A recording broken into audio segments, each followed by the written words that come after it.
On this episode of the Hanford Insider, we'll get an update from the Hanford Joint Union High School District on all of the recently completed projects.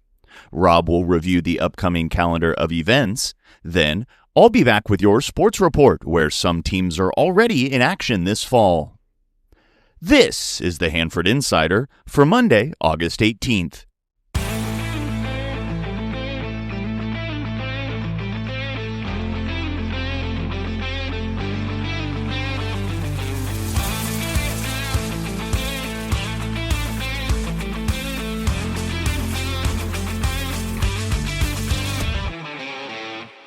Well, how's it going, everybody? Welcome to the Hanford Insider Podcast, your front row seat to the stories, people, and events that shape our community. Whether it's local history, upcoming happenings, or conversations with folks making a difference, we bring you the inside scoop on life right here in Hanford, California. I'm your host, Rob Bentley. Let's dive in. Okay, so we won't exactly be diving into the plunge anytime soon. One of the big items that came up as a surprise to us this week was the news that the city pool, the plunge, won't be staying open for an extended season after all. After pressure from the community, city staff increased hours and even lengthened the season deep into September. Those plans were scrapped last week due to a mechanical issue. After seeing lots of rumors online, I decided to speak with Brad Albert, the Director of Parks and Community Services, about the damage. And he informed me that there are 2 leaks that were found in plumbing to the circulation pumps. The repairs involved the removal of cement to gain access to the pipes. If they were to continue using the equipment, it would cause even further damage and it would be more costly to make the repair. The pipes are over 30 years old, and the location of the leaks makes the repair very challenging, and there are a limited number of specialized contractors who are qualified for this type of work. The repairs will be made once a contractor is available, but it will likely take weeks for the work to be completed, and by then, the pool would have been closed for the season anyway. The good news is that the repairs will be made and perhaps maybe even the water slide will be ready to go for next season as well. I'd like to thank Brad for giving us this explanation. You might even consider asking Mayor Payton and Interim City Manager Chris Tavares about the plunge and other issues at their Council Corner on Wednesday, August 27th from 4 p.m. to 5 p.m. at the Ola Cafecito. These council corners will take place each month and will feature members of City Council and City staff. Speaking of City Council, they've got a busy agenda for Tuesday's meeting.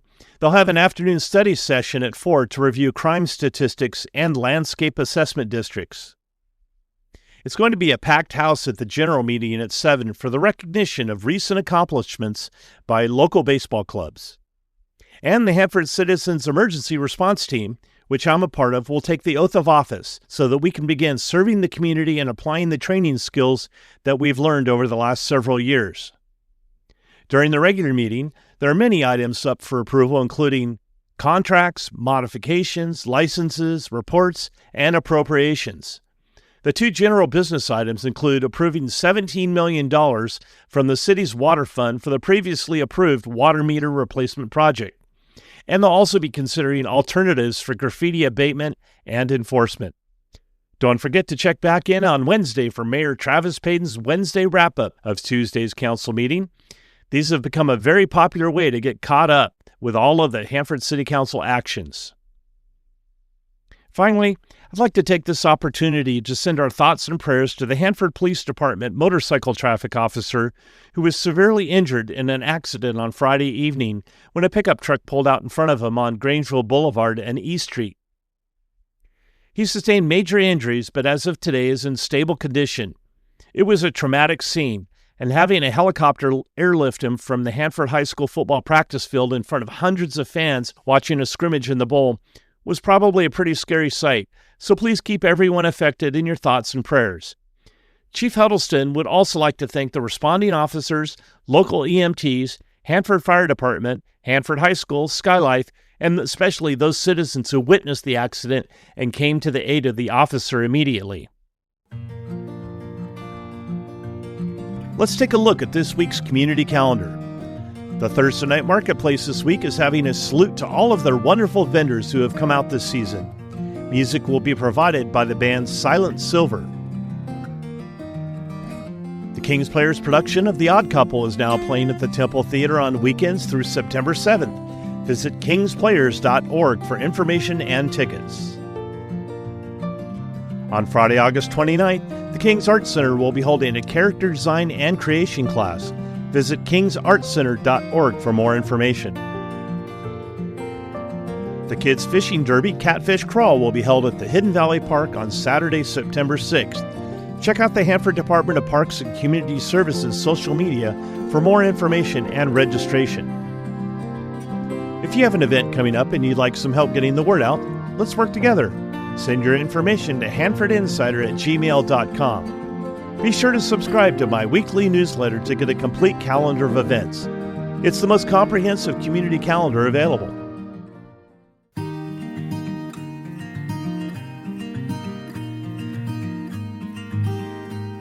Well, friends, if you've been driving around town lately, you know the improvements that have been happening on our high school campuses throughout Hanford, be it the full comprehensive high schools or even the district office, brand new district office to showcase here. And it gives me great pleasure to have on the show from the Hanford Joint Union High School District, Renee Creech, Lance Dowd, and Ben Stidman here on the show to give us some highlights of the things that you've been seeing going around the campus. So welcome to the show, everybody. Renee, let's start with you. I know there has been a tremendous amount of growth in the district enrollment-wise, and a lot of stuff going on to help support that. So let's get started with you. Can you kind of update us on maybe the stats of the district and how things have been going since school just started? Sure. Well, school just started today, so today was a great day. Everybody came in fresh and happy, and those are always good days to have. We've actually been pretty lucky, not just our district, but in the Central Valley. We haven't seen the declining enrollment like a lot of districts north and south of us have. So we have been steadily increasing each year. What that means that we either need more facilities or we need to redesign our facilities. And we're always looking to keep them in good shape and inviting. We always want our facilities to be a place that kids want to come. We want them to be happy to come to school. It's no secret that attendance has been an issue for everybody across the world, really, because of everything that happened during the pandemic. And so we want our facilities to be safe. We want them to be in good repair and someplace that our kids are proud of. So when they have other schools coming for competitions of any sort, that they're proud to show off our facilities. So we've done a lot in classrooms. We had modernization projects a couple years ago at Hanford High School and Hanford West High School that took care of science labs, took care of restrooms, locker rooms. Hanford High got a new pool. Those were two pretty big projects that we finished up in 22. And then we started with some other smaller projects. We did work in Hanford High cafeteria that brought in HVAC that had been on a swamp cooler. So we brought in HVAC, some new windows so that the HVAC would be more efficient. And then last summer we got HVAC, so nice heating and cooling in the gymnasium at Hanford High School. So that was our only gym that didn't have HVAC in it. It was also on a swamp cooler, which is pretty good until you hit about 95 degrees, and then it's not so good.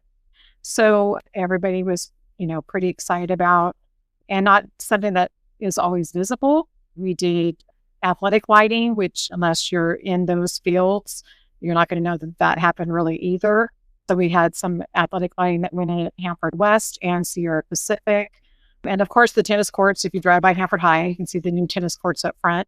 And those look really, nice. And our teams were very, very excited to have those. The bowl, we redid that for all of our schools and the community. The elementary schools, everybody uses the bowl.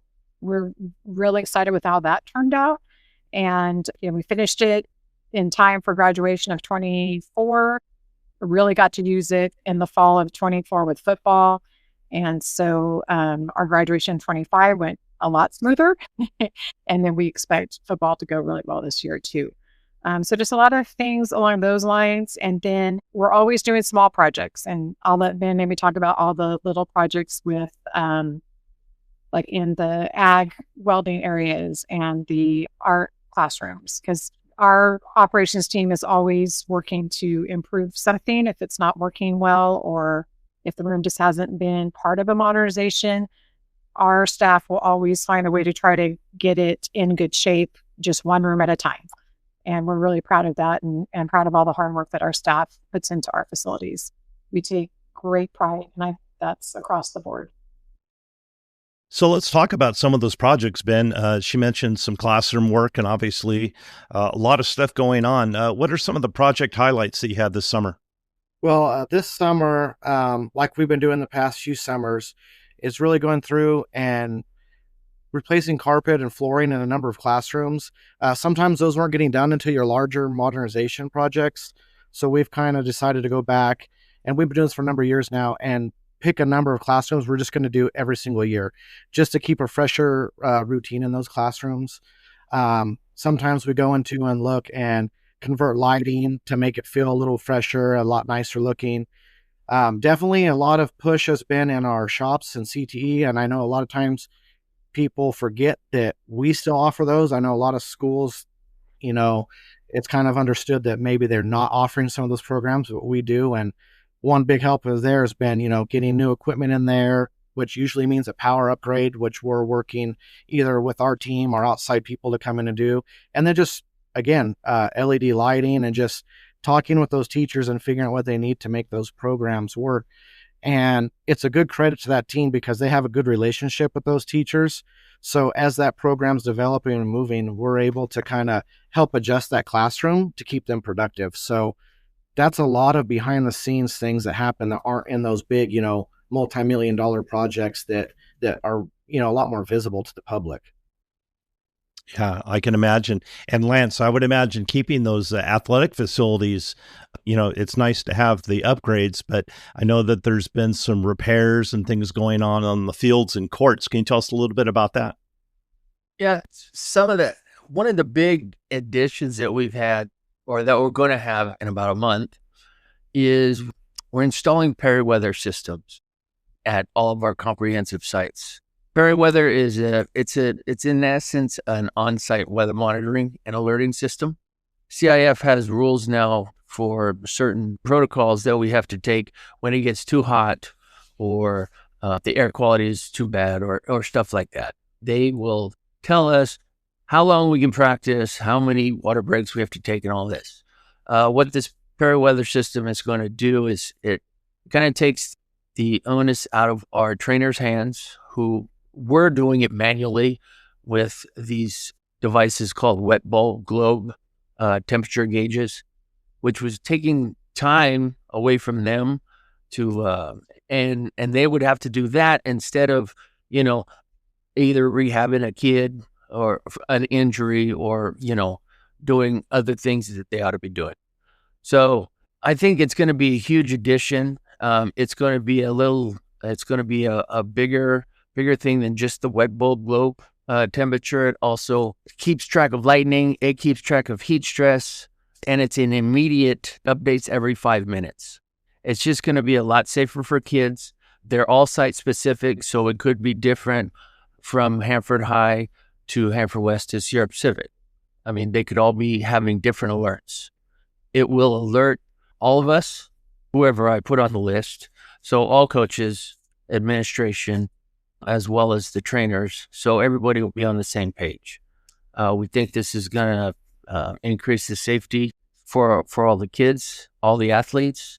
Also, I mean, show that, student safety has to be a non-negotiable for high schools. For sure. And with the air quality in the valley and the heat indexes, and as Renee said earlier, we've kind of dodged a bullet here in August, but we've still got some warm days left, I know. So I appreciate that. Ben, going back to you, I understand that the Hanford High School gymnasium got an upgraded HVAC. I know that was a big thing a few years ago. You get that gym packed with people, and it was pretty warm in there, yeah? Oh, yeah. And like Renee was saying, once the temperature got so warm outside, there was just nothing that we could do at that point. And the team was doing everything they could. We used to keep parts in stock on the shelf for like immediate repair of those older systems. And going to the new system has been just tremendously nicer. And even just thinking about some of those behind the scenes things, we were real careful and strategic on how we had to do that job because we needed to protect the floor. Because a few years before that project came about, we actually had sanded that gym down to the bare wood and repainted it and brought it back. And so when you go from swamp cooler to air conditioning, swamp cooler cools by putting water in the air, and the air conditioner cools by pulling moisture out of the air. So that can really affect a wood floor. And just the timing of it just being done in the summer and getting it dry out and bringing that system online at kind of a higher temp for a while and gradually bringing it down probably saved a lot of money and downtime in that gym, because we were able to complete that project without having any damage to the floor, which is a huge, huge plus.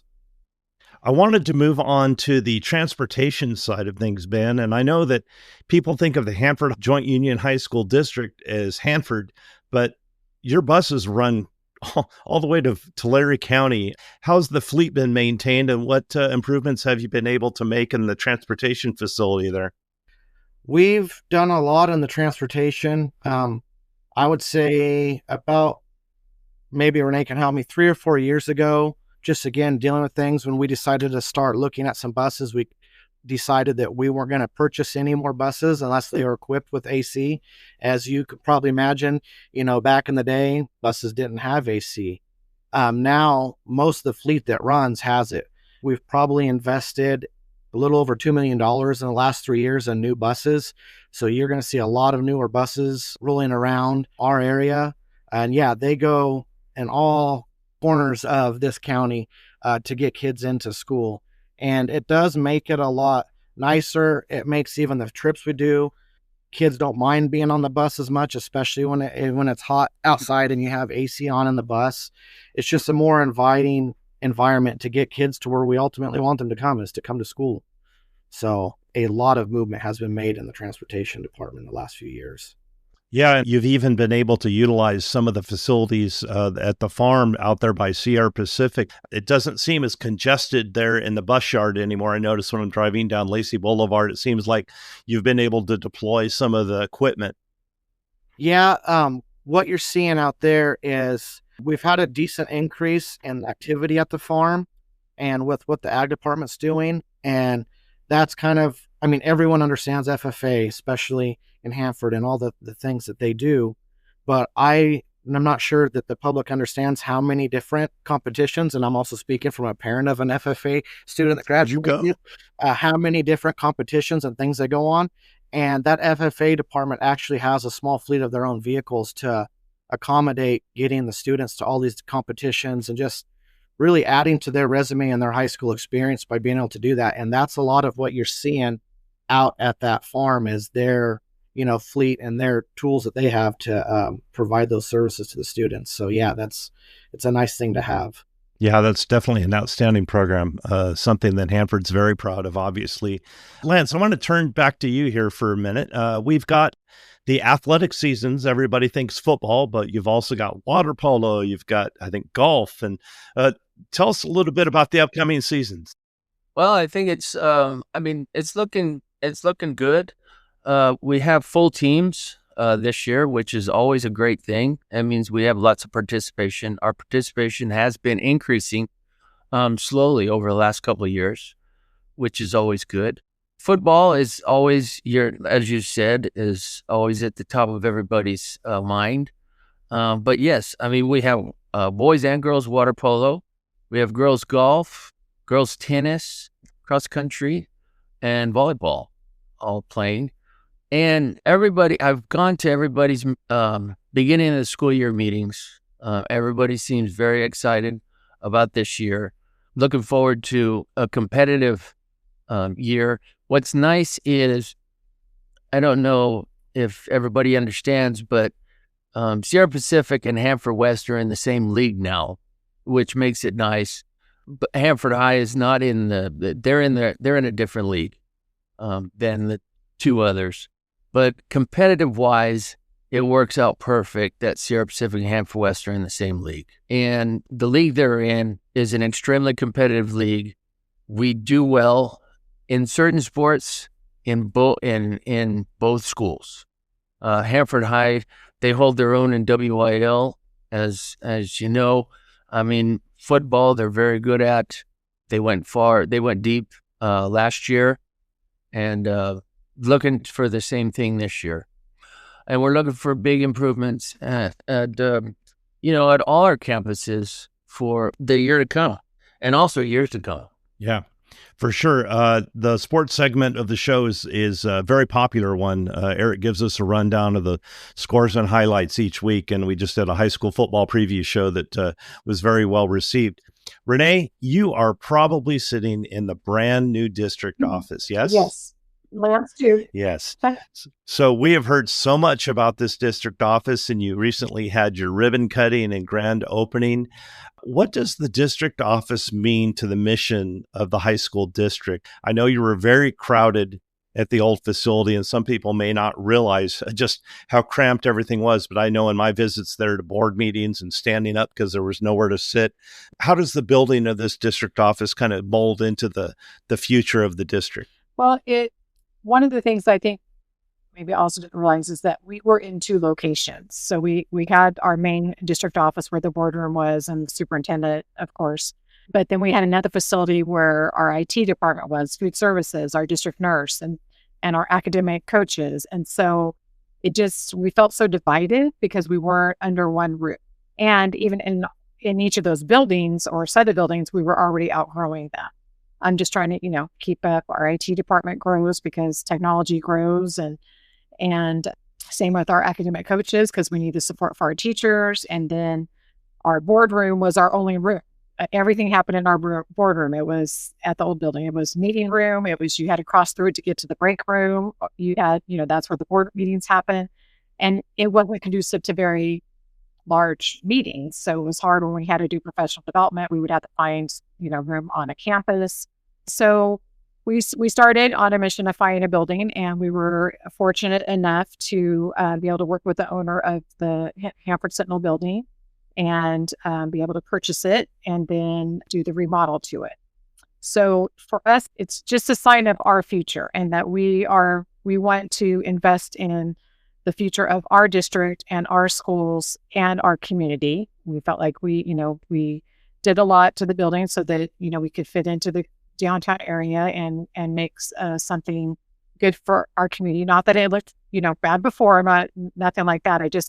We wanted to be able to fit into the community and make it to where like we've always been here. So I think that we've done that.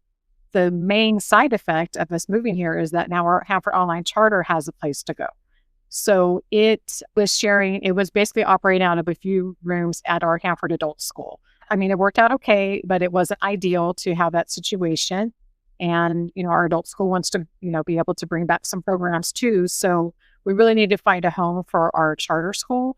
And it just worked out perfect. Timing worked out perfect. They were able to invest that, they just really have grown their staff and invested in, trying to increase their enrollment. And so having them in that building, that was pretty much the icing on the cake of us getting this building. So we're really excited that they're in their new location.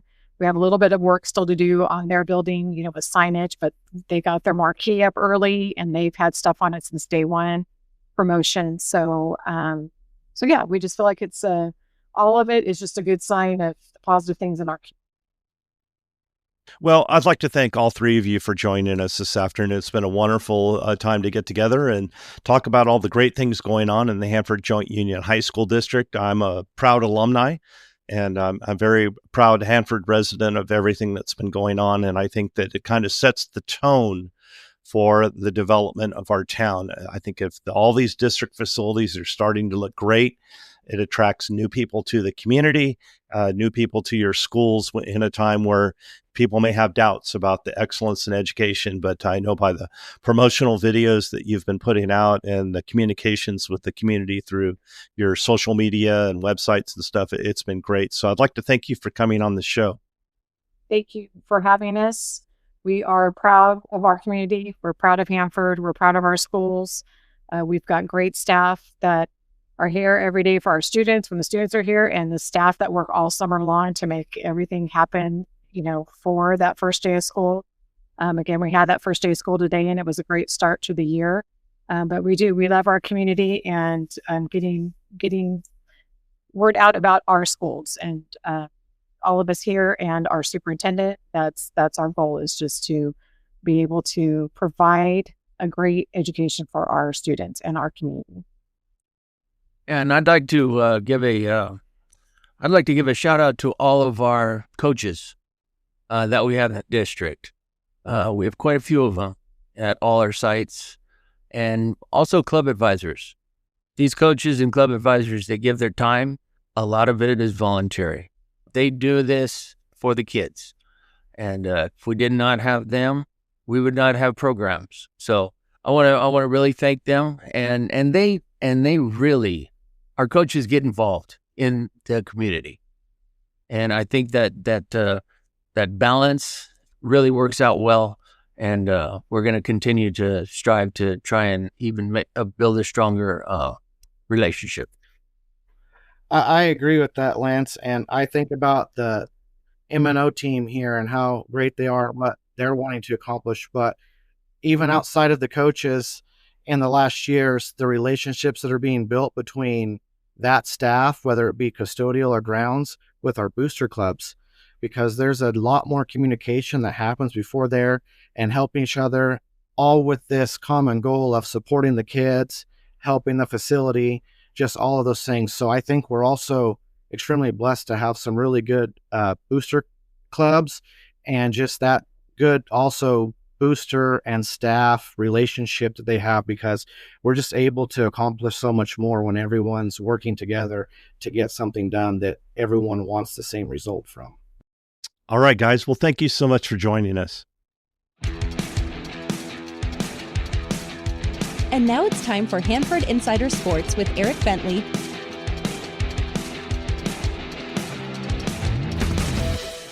Football teams will take the field Friday for their Week 1 matchups, and some fall sports are already underway. But before we get to the schedules, I wanted to touch on a few things that Athletic Director Lance Dowd mentioned.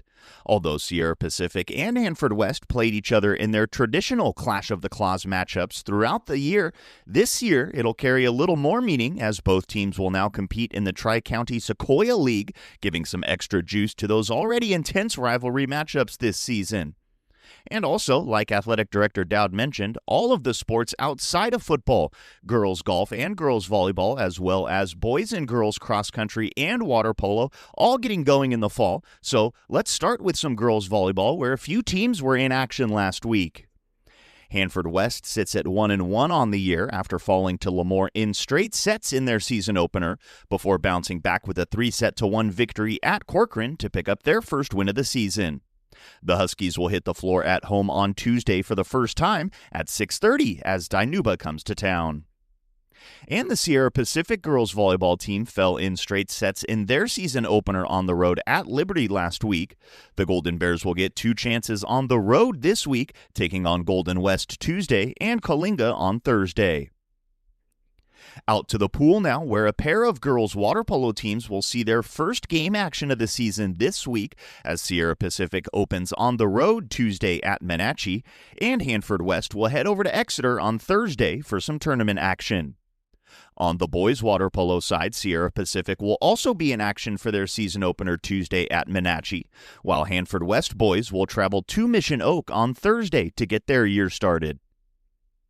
Now over to football, where Hanford High held their 6th annual Hall of Fame banquet at the Civic Auditorium last Saturday, and a congratulations to Bo Hill, Robbie Rold, John Harris, Tommy Vickers, and George Furtado on their introduction into the Hanford High Football Hall of Fame.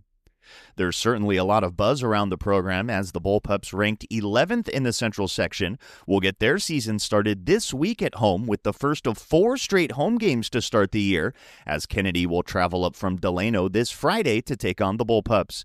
Kickoff for that one scheduled for 7:30.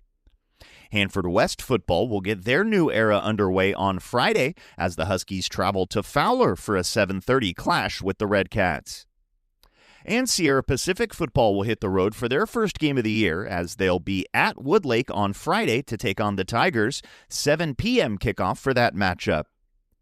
As always, we like to cover as many sports as we can, but we can only do so much without you. So if you have a score report, a story idea, or a team update, especially for some of these sports that don't report scores frequently, or even maybe a JV or a freshman update, please let us know by emailing hanfordinsider@gmail.com. I'm Eric Bentley, and this has been your Hanford Insider Sports Report. Well, that's all the time we have for this week's show. If you enjoy this podcast and you'd like to show your support, you can go to buymeacoffee.com/Hanford Insider to make a donation. If you'd like to join the Hanford Insider email list, stop by my website at hanfordinsider.com to sign up for updates. You'll also get an exclusive copy of my newsletter in your inbox each week. I also need your help getting the word out about the show by liking and sharing on social media or telling a friend. For more information about the show, you can find this podcast on Facebook, Instagram, Threads, X, and YouTube at Hanford Insider. If you have a show idea, be sure to email me at hanfordinsider@gmail.com and I'll look into it. Thanks for listening. Have a wonderful week.